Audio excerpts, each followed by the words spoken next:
Nós vamos retomar os estudos no livro de Eclesiastes. Paramos no capítulo 4, então hoje vamos retomar no capítulo 5. Eclesiastes 5. No ano passado, até novembro, mais ou menos, nós estávamos estudando esse livro. Então nós vamos retomar, tem alguns capítulos para terminar. Eclesiastes capítulo 5. Vamos aguardar os irmãos encontrarem o texto. Eclesiastes 5, nós vamos ler todo o capítulo.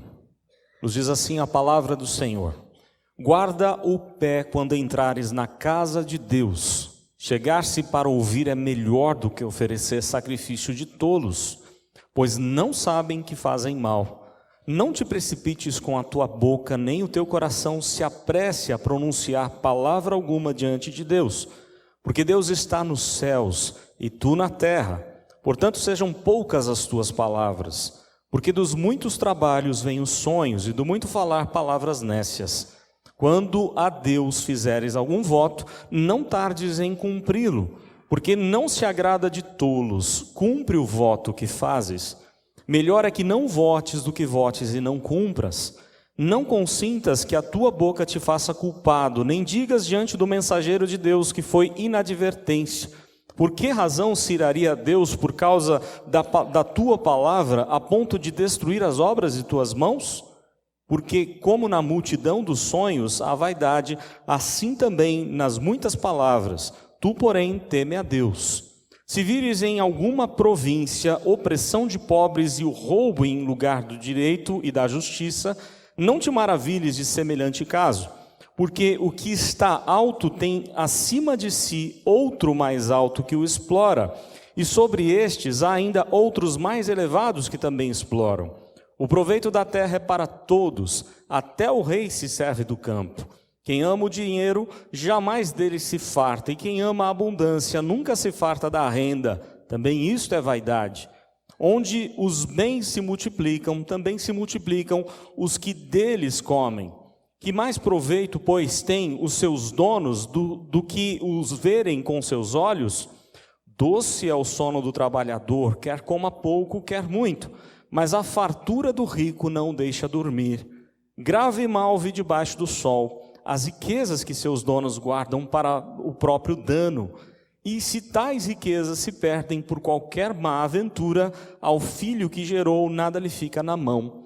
Como saiu do ventre de sua mãe, assim nu voltará, indo-se como veio, e do seu trabalho nada poderá levar consigo. Também isto é grave e mal. Precisamente como veio, assim ele vai. E que proveito lhe vem de haver trabalhado para o vento? Nas trevas comeu em todos os seus dias, com muito enfado, com enfermidade e indignação. Eis o que eu vi. Boa e bela coisa é comer e beber e gozar cada um do bem de todo o seu trabalho, com que se afadigou debaixo do sol, durante os poucos dias da vida que Deus lhe deu, porque esta é a sua porção. Quanto ao homem a quem Deus conferiu riquezas e bens, e lhe deu poder para deles comer, e receber a sua porção, e gozar do seu trabalho, isto é dom de Deus. Porque não se lembrará muito dos dias da sua vida, porquanto Deus lhe enche o coração de alegria. Até aqui a palavra do nosso Deus. Vamos orar mais uma vez. Te damos graças, Deus, pelo ensino da Tua palavra, e agora quando vamos retomar o estudo deste livro, pedimos toda a instrução do Teu Espírito para entender, e a unção do Senhor para colocar em prática ensinamentos tão importantes, tão maravilhosos. Tu sabes da nossa necessidade, da ação do Senhor em nós.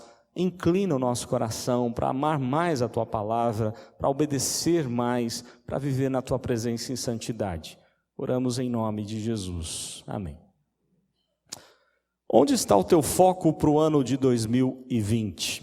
Nós estamos ainda no início de um novo ano. E qual é o foco? Onde você está colocando os seus olhos? Vale lembrar da instrução de Cristo, da exortação de Cristo lá no Sermão do Monte, dizendo que os olhos são a lâmpada do corpo. Se o teu corpo, aliás, se os teus olhos olhar para as trevas, que grandes trevas serão a tua vida. É o que Jesus ensina lá no Sermão do Monte. Onde está então o nosso foco para esse ano? Onde está a nossa confiança? Também, se nós olharmos para o Novo Testamento, essa ideia de olhar para aquilo que realmente importa, tem 2 textos bastante interessantes, aquele de Hebreus tão famoso, né? Olhando para o autor e consumador da fé, que é Cristo Jesus, Hebreus 12. Também podemos lembrar de Pedro, quando desceu daquele barco na tempestade, e enquanto olhava para Jesus, tudo ia bem. Tirou os olhos de Cristo, olhou para a força da tempestade, ele começa a afundar. Onde estão os nossos olhos?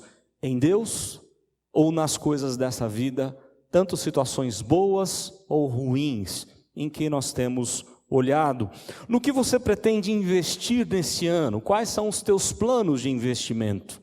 E eu estou não só me referindo à questão financeira, na sua agenda, não é? Quanto você quer investir ou no que você vai investir o seu tempo e outras questões da vida, no que realmente importa ou no que é vaidade, no que é vão, como já vemos ou já temos estudado neste livro. É interessante que férias é um tempo de reflexão. Eu acho que é porque a gente acaba, né, pisando o pé no freio e desconcentrando de coisas do trabalho, a gente começa a refletir um pouco mais, a gente fica mais reflexivo, né? E Deus fala com a gente de uma forma interessante, Deus vai mostrando algumas coisas, Deus vai lembrando a gente daquilo que realmente importa na vida, para que a gente possa retomar, quem sabe, do jeito certo, o trabalho, a vida e tudo mais. E eu confesso aos irmãos que numa das viagens que fizemos nas férias, Deus falou muito ao meu coração, mostrando algumas coisas muito interessantes, me fazendo lembrar de algumas coisas interessantes, porque nós tivemos a oportunidade de levar as crianças lá no Beto Carreiro, lá em Santa Catarina, e resolvemos ir de carro, e a estrada bem complicada, bem ruinzinha. Quem conhece a estrada sabe que a divisa da estrada, ou dos estados, de São Paulo para o Paraná, tem a famosa Serra Barra do Turvo, que não acaba nunca. Você entra naquela serra, você vai ficar ali quase que uma eternidade. É um negócio complicado, não tem onde parar carro, é caminhão para todo lado, é curva. E para ajudar ainda mais, muita chuva, bem na estrada lá na Barra do Turvo. E nós testemunhamos um acidente pouco à frente da gente, 3 minutos antes da gente, um carro semelhante ao nosso, com 7 pessoas dentro, igual a gente. 3 minutos adiante, um carro capotou na nossa frente, e aí todo mundo tentando ajudar. E ficamos sabendo no dia seguinte que daquelas pessoas, 4 perderam a vida e 3 estavam em estado grave, internados ali na região. E aquilo faz a gente refletir um pouquinho. Poderia ser com a gente, poderia ser comigo, com a minha família. Por que não foi? No que nós somos melhores do que aquela família? Em nada, todos somos iguais, o sol nasce para todos, a chuva vai para todo mundo. Aliás, nós estávamos na mesma chuva, na mesma estrada, mas Deus não permitiu que fosse com a gente. Isso faz a gente refletir um pouquinho o quanto Deus ainda tem propósitos para a nossa vida e de que a gente precisa entender isso. Deus governa todas as coisas por meio da sua providência, e pela providência de Deus não foi conosco.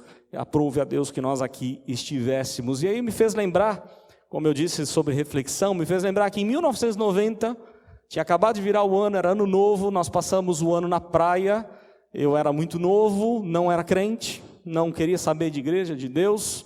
Passamos na praia lá em Santos, e ao voltar, todos do carro dormiram, até o meu irmão que estava dirigindo. E nós capotamos na Serra da Anchieta, e saímos ilesos, nada aconteceu com a gente. A partir daquele dia eu fiquei pensando, poxa, não aconteceu nada com a gente. Eu acho que Deus tem um propósito para a nossa vida, para a minha vida.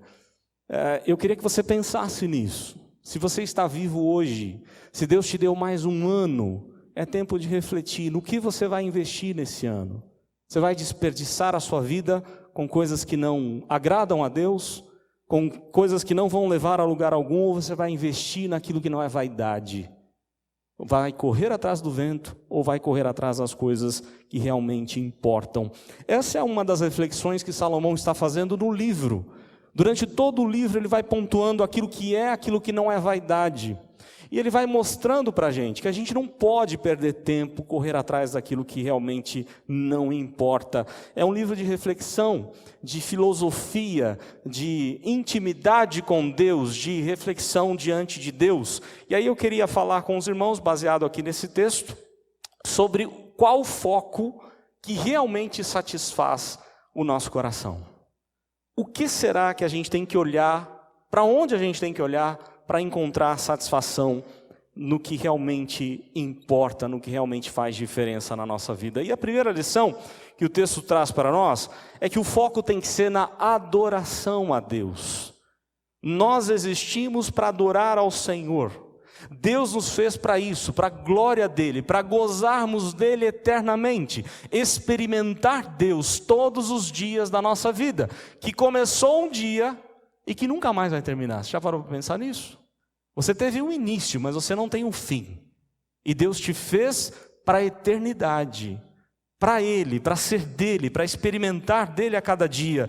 Isso é adoração, viver para Ele, ser dEle. Nós somos povo de propriedade exclusiva, como já foi dito aqui pelas crianças e como lemos no começo do culto.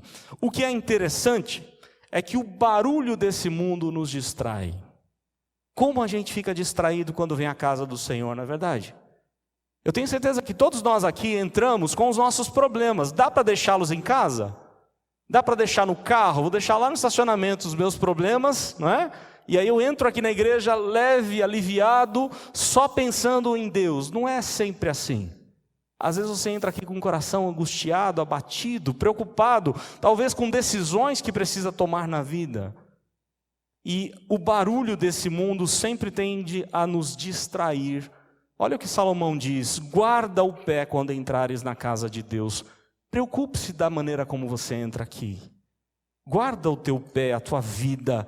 Chegar-se para ouvir é melhor do que oferecer sacrifícios de tolos, ele diz lá no primeiro verso, pois não sabem que fazem mal. Algumas coisas interessantes aqui. Ele diz assim, que a gente adora a Deus de uma maneira correta quando a gente ama e está atento à palavra de quem?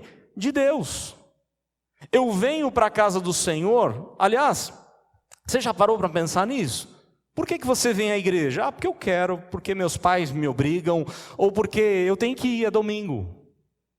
Ou você vem entendendo que Deus tem um recado para a sua vida. Se você vier assim, entendendo, poxa, Deus preparou alguém que estudou a palavra durante a semana para trazer um recado para nós, que não é o recado do pastor da igreja, não é o recado do professor da escola dominical, mas é o recado de Deus, da palavra de Deus, desde que seja fiel às Escrituras, não é? Tem um monte de igreja aí pregando nada além da Bíblia. Aliás, é aquele sermão de 3 divisões. Lê o texto, sai do texto e nunca mais volta para o texto. Tem um monte de igreja cheia agindo dessa forma. Mas não faz sentido. A gente vem aqui para ouvir aquilo que Deus quer falar conosco. Deus tem algo a falar ao nosso coração. E o barulho sempre distrai, as preocupações distraem. Ou quem sabe, as coisas que gostamos, que tanto amamos, também nos distraem. Talvez tenha algum adolescente aí pensando, poxa, não vejo a hora de chegar em casa, pegar meu celular, entrar no Facebook, no Instagram, no Twitter e sei lá mais o quê. Como os adolescentes jovens gostam demais. Mas este é o momento para a gente aquietar a nossa alma e ouvir o que Deus tem para falar conosco por meio das Escrituras. Então ele diz assim, olha, a gente tem que ter cuidado em ouvir aquilo que Deus tem para nós. É a primeira lição que o texto traz. Foco na adoração a Deus significa amar a palavra de Deus, estar com os ouvidos atentos, abertos. E é interessante que o verbo hebraico ouvir, ele não traz só a ideia de ouvir e não dar atenção ao que foi dito, mas é ouvir e colocar em prática. É a mesma palavra para obedecer na Bíblia. Quando você vê o verbo lá, obedeça a Deus, a palavra de Deus, é a mesma ideia, ouvir ou obedecer. Então, atenção na palavra de Deus, cuidado na oração e no louvor, prestar atenção no que você está falando com Deus. É isso que ele está dizendo, olha só. Não te precipites, o verso 2, com a tua boca. Não fale coisas que você não compreenda. Ligue o cérebro para falar com Deus. Compreenda aquilo que você está falando e cantando a Deus. Entenda assim, o culto é racional. E você não está aqui assistindo o culto. De repente você pensa assim, eu não faço parte do coral, não toco no grupo de louvor, nem canto lá, eu não prego, eu não faço nada, eu só apenas assisto o culto. Não existe assistir culto. Nós prestamos culto a Deus. Culto é serviço, é liturgia, serviço ao Senhor, serviço de adoração ao Senhor. Todos nós entramos aqui para servir a Deus, para adorar a Deus. E eu tenho que saber o que eu estou falando para Deus. Eu tenho que prestar atenção na letra do cântico, do hino. Eu tenho que prestar atenção na oração e falar amém na hora certa, concordando com a oração, participando do culto. E aí o texto diz, olha, não te precipites com a tua boca, não vai falar bobagem, não seja tolo diante de Deus, porque Deus está nos céus e tu na terra, portanto sejam poucas as tuas palavras. E diz, melhor você falar pouco do que falar bobagem. Fale pouco, mas não fale bobagem. Então, o cuidado com a palavra de Deus, o cuidado com a oração e com o louvor, o cuidado nos votos, os versos 4 e 5 dizem isso, olha que exortação importante. Quando a Deus fizeres algum voto, não tardes em cumpri-lo. Eu vou jogar brasa aqui sobre a nossa cabeça. Você lembra de todos os votos que você fez no dia em que você professou publicamente a sua fé? Você lembra o que você prometeu aqui na igreja que você ia fazer com Deus e com a igreja? Você lembra o que você prometeu, pais, no que você ia fazer no dia que batizou seu filho? Entregou-os ao batismo, apresentou-os ao batismo? Nós votamos, nós fazemos votos. Você lembra, casais, aquilo que você prometeu ao seu cônjuge no dia do seu casamento? Amar até o fim? Amar além de todas as coisas, não é? Nós precisamos relembrar os nossos votos, mas o que o texto está dizendo é que nós não podemos negligenciar os nossos compromissos feitos diante de Deus e até mesmo com as pessoas. Cuidado em votar, Olha só, melhor é que não votes, verso 5, do que votes e não cumpras. Não consintas que a tua boca te faça culpado, nem digas diante do mensageiro de Deus que foi inadvertência, por que razão se iraria Deus por causa da tua palavra a ponto de destruir as obras das tuas mãos? Deus muitas vezes não nos abençoa, sabe por quê? Porque a gente não cumpre os nossos votos. Sabe por que muitos casais não são abençoados no casamento, ou muitas famílias não estão abençoadas? Porque não estão cumprindo os votos que fizeram diante de Deus. Se nós cumprirmos os nossos votos, Deus derramará, sem dúvida alguma, muitas e muitas bênçãos sobre a nossa vida. Então, é melhor que não vote do que votar e não cumprir. É outra exortação que ele traz. E mais uma exortação nos versos 6 e 7, a reverência a Deus. Nós estamos na presença, não é de qualquer pessoa. Nós estamos aqui, todos somos iguais, Tem pessoas que pensam assim, o pastor, o presbítero é diferente. Não, nós somos iguais a cada um aqui, todos nós somos iguais, estamos no mesmo patamar. Mas está alguém aqui entre nós que é diferente da gente, que é santíssimo, que é cheio de glória, poder, majestade, que em muitas vezes lá na palavra de Deus nós encontramos pessoas que não guardaram os pés para se apresentar diante dele, e foram fulminados diante do Senhor. A gente pode lembrar de Nadab e Abiú, podemos lembrar dos filhos de Eli, podemos lembrar daqueles que participavam da ceia em Corinto de maneira errada. E aí o texto da palavra de Deus lá em Corinto diz, aqueles que dormem, não são poucos que dormem, que morriam ao participar da ceia de maneira indigna. Como está a nossa vida, como a gente está, qual o nosso foco com relação à adoração a Deus? É uma das instruções que Eclesiastes traz para nós. Mas talvez você fique pensando assim, nem sempre eu consigo adorar a Deus como Ele merece ser adorado. Nem sempre eu consigo manter o foco na adoração, na oração, na palavra de Deus. Nem sempre eu consigo cumprir os meus votos. Não se desespere, não saia daqui deprimido e angustiado, porque houve alguém que fez tudo isso por nós e é o nosso representante. Cristo ama a palavra de Deus e ama muito a palavra de Deus. Mesmo quando você não consegue amar essa palavra, mesmo quando a gente despreza essa palavra, o nosso representante nunca desprezou a palavra de Deus. E Cristo é esse que nos representa. Ele ama a palavra, ele tem vida de oração. Quantas vezes nós aprendemos de Cristo sobre oração?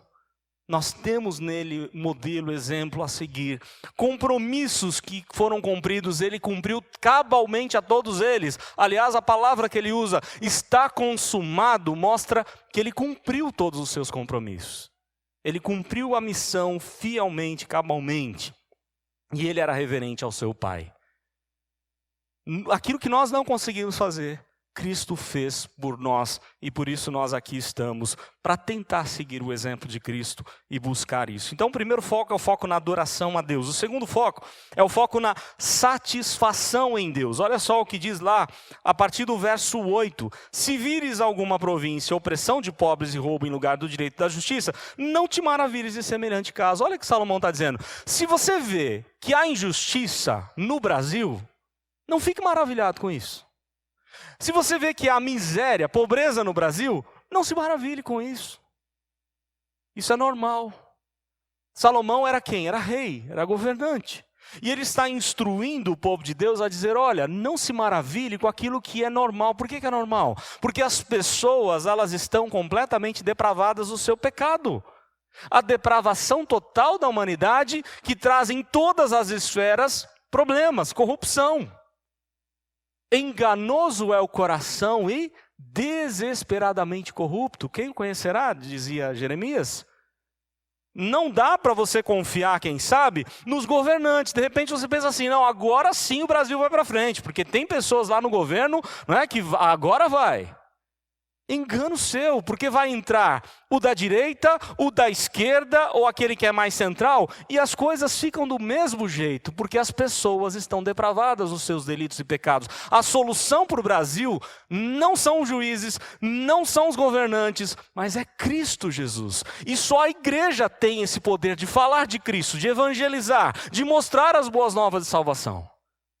Porque se você confiar nos governantes, Salomão já está dizendo aqui, não fique maravilhado com isso. Não confie neles. Se você confiar nos governantes, de novo, Jeremias 17 vai dizer, maldito o homem que confia no homem. Será como um arbusto solitário no deserto. Você vai ficar sem vida, sem água. Mas a gente tem que confiar em Deus. É bendito o que confia no Senhor. Aí o texto vai mostrar mais, né? Primeiro fala da ganância humana, que nós não devemos confiar nos homens. Aí lá no verso 10, de 10 a 13, vai falar de como o coração do ser humano quer se fartar nas coisas dessa vida. Tenta buscar satisfação nisso, né? Olha lá o que diz o verso 10. Quem ama o dinheiro jamais dele se farta, e quem ama a abundância nunca se farta da renda. Também isto é vaidade. Se você ama o seu dinheiro, a Bíblia diz que não dá para amar dois senhores, né? Ou você ama mamon, o dinheiro, ou você ama a Deus. O dinheiro não pode ser o seu Deus, ele tem que ser o servo, ele tem que te servir, ele tem que te abençoar.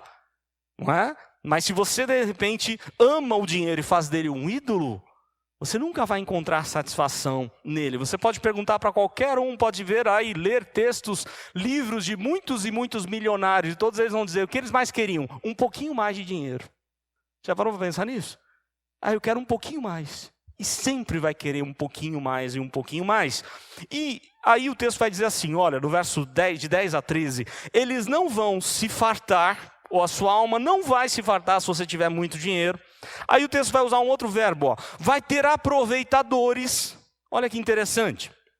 Onde, verso 11, onde os bens se multiplicam, também se multiplicam os que deles comem.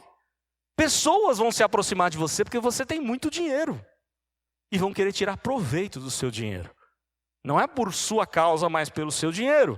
Então surgirão aproveitadores. E você vai perder o seu sono. Verso 12. Doce é o sono do trabalhador, quer coma pouco, quer muito. Mas a fartura do rico não deixa dormir. Há duas formas de entender aqui esse texto. Alguns entendem que o rico não dorme com medo de perder os seus pertences. É um ensinamento de Cristo lá no Novo Testamento. Mas talvez não seja isso que Salomão tem em mente. Talvez Salomão tenha em mente, como ele usou o exemplo de comida, ele está usando a seguinte ilustração. O pobre, às vezes ele come muito bem, dorme de barriga cheia, mas às vezes ele não tem muito o que comer. Agora o rico, ele vai se fartar das gorduras, das coisas tão boas, e ele não vai conseguir dormir. Não dá para exatamente saber o que ele quer com isso, mostrar para a gente, mas ele vai mostrar, em outras palavras, que a nossa satisfação não pode estar nas riquezas dessa vida. O nosso olhar, o nosso foco não pode ser no dinheiro em forma alguma. E aí o texto vai dizer assim, ó, versos 13 a 14, a facilidade de perder o que você ganhou. Você já parou para pensar nisso? Você construiu um patrimônio, para você perder é facinho. Quantos que perderam tudo em pouco tempo, né? Grave mal vi debaixo do sol, as riquezas que seus donos guardam para o próprio dano. E se tais riquezas se perdem por qualquer má aventura, ao filho que gerou nada lhe fica à mão. São duas coisas interessantes. Às vezes você deixa uma fortuna para o seu filho não sabe lidar com isso e gasta tudo e torra tudo. Ou muitas vezes os pais constroem uma fortuna e não deixam nada para os filhos que perdem tudo. Esse é um perigo que também é tratado não só aqui, mas em outras partes do livro. E os versos 15 a 17, nenhum bem material nós vamos levar desse mundo. Aliás, é uma citação de Jó, né? Nu você veio a esse mundo e nu você vai voltar. Você não vai levar nada. Né? E aí eu queria que fosse colocado, se estiver preparado aí, eu pedi para eles colocarem uma foto, é possível? Vai lá. Não é essa não. Aí, agora chegou. Esse é um quadro da época do Renascimento, o quadro O Agiota de Kerstin Metzes. Olha que interessante, o agiota está contando as suas moedas, ele está preocupado com elas, ele está admirando as suas moedas. E a sua esposa está lendo a Bíblia, ou algum livro devocional. Quando ela vira a página da sua Bíblia, ela se dá conta que o esposo está com uma moeda na mão. E o foco dessa mulher passa a ser aonde? Na Bíblia? Não, na moeda que está na mão dele. Quando ele pintou esse quadro, ele estava fazendo uma crítica à sua cidade Antuérpia, que havia se tornado um grande centro comercial e financeiro. E as pessoas estavam tirando o foco de Deus e colocando no dinheiro. O que é mais curioso nesse quadro é que tem um quadrinho bem aqui no centro, redondinho. Estão vendo? Um espelho ali. Tem um espelho redondinho bem aqui embaixo, né? Bem no centro do quadro. Não sei se os irmãos conseguem ver daí. Desse redondinho aqui, existe uma outra imagem. É uma janela que reflete o quê? A cruz. E há um rosto olhando para a cruz, botando foco na cruz. Acreditam-se os estudiosos da arte, os historiadores de artes, que o rosto que está olhando para a cruz é do pintor, é de Metzes. O que ele quer dizer? Enquanto todos aqui da cidade estão olhando para as suas riquezas, eu não tiro os olhos da cruz de Cristo. O meu foco está em Cristo, porque eu não vou olhar para as riquezas, elas não vão me trazer nada de bom, elas não vão me fartar. No que você está focado na vida, né? O foco na satisfação em Deus ou naquilo que as coisas dessa vida te satisfaz? Aliás, não te satisfaz, pode te dar algum prazer, mas não satisfação. Aí o terceiro ponto e último, foco na gratidão a Deus. Porque olha o que diz o verso 18. Eis o que vi. Boa e bela coisa é comer e beber e gozar, cada um do bem de todo o seu trabalho com que se afadigou debaixo do sol, durante os poucos dias da vida que Deus lhe deu. Porque esta é a sua porção. Olha que interessante. A conquista, a forma que Deus escolheu para você conquistar as coisas é o quê? Ganhar na Mega Sena? Não é. Participar de um Big Brother e ganhar lá do Big Brother também não é. Aliás, você deve ter ouvido milhares de testemunhos. Que dinheiro maldito é esse, né? As pessoas que ganham dinheiro fácil, quer os jogos de azar, quer em programas assim televisivos que são totalmente, né, complicados até da gente assistir. Imagina quem viveu ali, como elas perdem fácil aquilo que ganhou. O caminho para você ganhar alguma coisa é o trabalho. O trabalho é a bênção que Deus te deu. Não despreze o que Deus te deu, é dádiva do Senhor. Toda a sua conquista pode ser no trabalho. Infelizmente, há movimentos surgindo por aí, há igrejas cheias por aí, dizendo que você, né, agora sua vida não vai ter problema nenhum. A teologia da prosperidade e saúde perfeita. A partir do momento que eu disse sim para Jesus, que eu pertenço a essa igreja, acabaram os meus problemas. Isso é um engano, terrível engano. A Bíblia diz que nós teremos aflições, teremos dificuldades, mas Deus abençoa a gente com muitas coisas. O que a gente tem que fazer é ser agradecido a Deus por tudo aquilo que Ele nos dá. Então a gratidão a Deus, o foco na gratidão a Deus, a conquista do trabalho, olha só, é Deus quem dá condições para a gente comer, beber, gozar da vida, das coisas da vida, com o trabalho que Ele nos deu para fazer. Deus sustenta assim a nossa vida. Então, o que quer dizer isso? O prazer vem de quem? De Deus. Se você sente prazer de alguma coisa, o prazer não é ruim. O problema é que a gente vai em busca desenfreada pelo prazer, o tal do hedonismo, E a gente quer satisfazer esse nosso prazer e não consegue fazer isso, não consegue satisfazer. Existe um teólogo que disse o seguinte: Deus nos deu prazer em um monte de coisa. Deus colocou no nosso copo, na nossa vida, um monte de coisa. Sabe o que Ele não deu para a gente? Satisfação. Deus não deu para a gente. Porque se nós tivéssemos satisfação, nós não buscaríamos ao Senhor. Só quem pode satisfazer o nosso coração é Deus, mais ninguém. Um cônjuge não te satisfaz, um filho não te satisfaz, uma riqueza não te satisfaz, nada nessa vida além de Deus. Lembra da palavra de Jesus, aquela mulher samaritana? Se você beber da água que eu lhe der do seu interior, né? Aliás, não, esse é o texto da João, né? João 7. Mas João 4, se você beber da água que eu lhe der, você nunca mais vai ter sede na sua vida. Beber da água de Cristo encontra a plena satisfação. Deus é quem dá o poder de prazer, né? Olha só o verso 19. Quanto ao homem a quem Deus conferiu riquezas e bens, Ele deu poder para deles comer e receber a sua porção e gozar do seu trabalho. Isto é o quê? Dom de Deus, não é por seus próprios méritos, não é porque você foi excelente aluno simplesmente, mas porque Deus te sustentou, te deu sabedoria, te deu um lugar para estudar, né? Te deu um monte de condições. Tudo vem de Deus e deve voltar para Deus. Nós não temos glória nenhuma para compartilhar com Deus. Toda a glória tem que ser do Senhor. Todo o nosso experimento da alegria tem que ser de Deus. E aí o verso 20 termina dizendo: porque não se lembrará muito dos dias da sua vida, porquanto Deus lhe enche o coração de alegria. A ideia aqui é interessante, a forma como está escrita parece meio estranha, mas a ideia é interessante. Você não vai se preocupar muito com as coisas da vida se você buscar a alegria em Deus. Se você buscar a alegria no Senhor, você vai ter satisfação em todas as áreas da vida. Aliás, esse é o foco de todos os livros que eu já li de John Piper. O foco na alegria em Deus. A alegria só pode ser encontrada no Senhor.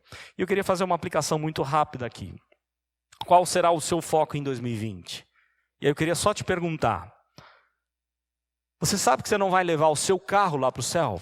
Você não vai conseguir levar. Não vai ter jeito. Você não vai conseguir levar a sua casa lá para o céu. Não vai dar também, né? Nem o seu videogame. Não dá para levar os seus jogos. Adolescentes, não dá para levar o celular para o céu. Não tem jeito, não. E aí? Como é que você vai fazer, né? Mas as bênçãos espirituais que em Cristo encontramos, essa a gente vai levar. Colossenses diz isso. Nele, Cristo, estão todas as riquezas que nós podemos encontrar. Valorize mais a Cristo, a palavra de Deus. Mantenha o foco na adoração a Deus. Mantenha o foco na satisfação em Deus e na gratidão a Deus. E você vai encontrar o que é plena satisfação que só Ele pode dar. Que Deus assim nos abençoe.